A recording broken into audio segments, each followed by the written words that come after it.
Bitcoin का price as compare to USD last year के comparison में 600% से बढ़ गए एंड फिर 45% से गिर गए। बिटकॉइन के प्राइसेस में इतने सडन चेंजेस बहुत आम बात है।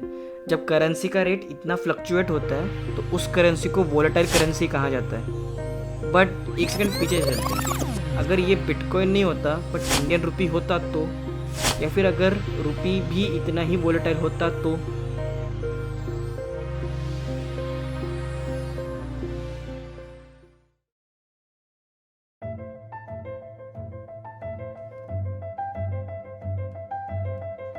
जब भी किसी करेंसी की वैल्यू अचानक से इतनी बढ़ जाती है तो जनरली उस कंट्री को इंपोर्ट करना चीप हो जाता है एंड एक्सपोर्ट करना अनकम्पिटिटिव। अब जनरली ऐसे एनवायरनमेंट में लोग इंपोर्टेड गुड्स को ज़्यादा प्रेफर करने लगेंगे क्योंकि वो सस्ते हैं। अब इंडिया जैसे डेवलपिंग कंट्री को डेवलपमेंट के लिए एफडीआई की ज़रूरत होती है। अब क्योंकि करेंसी इतनी ओवर वैल्यूड है, फॉरेन इन्वेस्टर्स ये सोचेंगे कि इंडिया में इन्वेस्ट करना अब एक्सपेंसिव हो गया है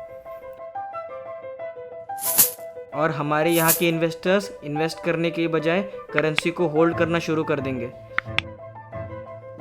अब क्योंकि एक इंसान की स्पेंडिंग दूसरे की अर्निंग होती है तो करेंसी होल्ड करने की वजह से लोग खर्च नहीं करेंगे एंड इससे डिमांड गिर सकती है। इससे रुपये की परचेसिंग पावर बढ़ जाएगी एंड प्राइसेस गिरने लगेंगी। ये सिचुएशन को डिफ्लेशन कहते हैं। गुड्स के दाम कम होने की वजह से बिजनेसेस को सेम प्रॉफिट कमाने के लिए अब ज़्यादा गुड्स बेचना पड़ेगा।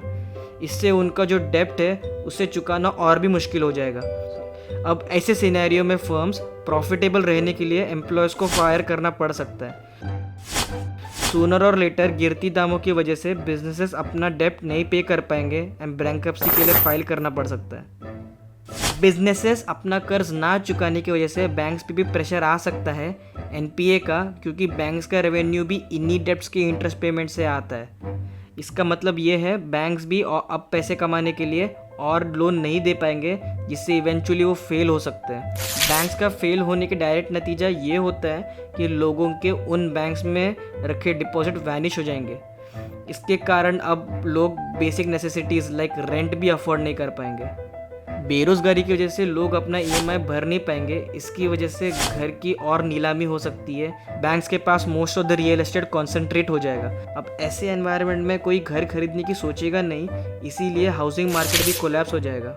अब ये डिफ्लेशन एक डिप्रेशन में बदल जाएगा। इतनी बेरोज़गारी एंड मंदी में टैक्स कलेक्शन भी रुक सकता है, जिसकी वजह से गवर्नमेंट की क्रूशियल सोशल वेलफेयर स्कीम्स भी चालू रखना मुश्किल हो सकता है। अब नॉर्मल केस में ऐसा सिनेरियो आने से पहले ही गवर्नमेंट इंटरवीन करना चालू कर देती है। वो इकोनॉमी को इतनी बुरी हालत में जाने से पहले ही इकोनॉमी को जंपस्टार्ट करना चालू करेंगे, थ्रू फिस्कल स्टिमुलस से, टैक्स कट से या इन्फ्लेशन से।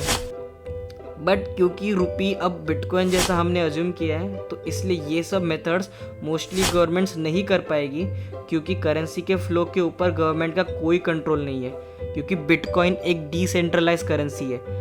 अब ऐसे केस में सिचुएशन बद से बदतर हो सकती है। अब जब भी कोई एसेट इतनी ओवरवैल्यूड हो जाती है उसका गिरना ऑलमोस्ट इनएविटेबल होता है।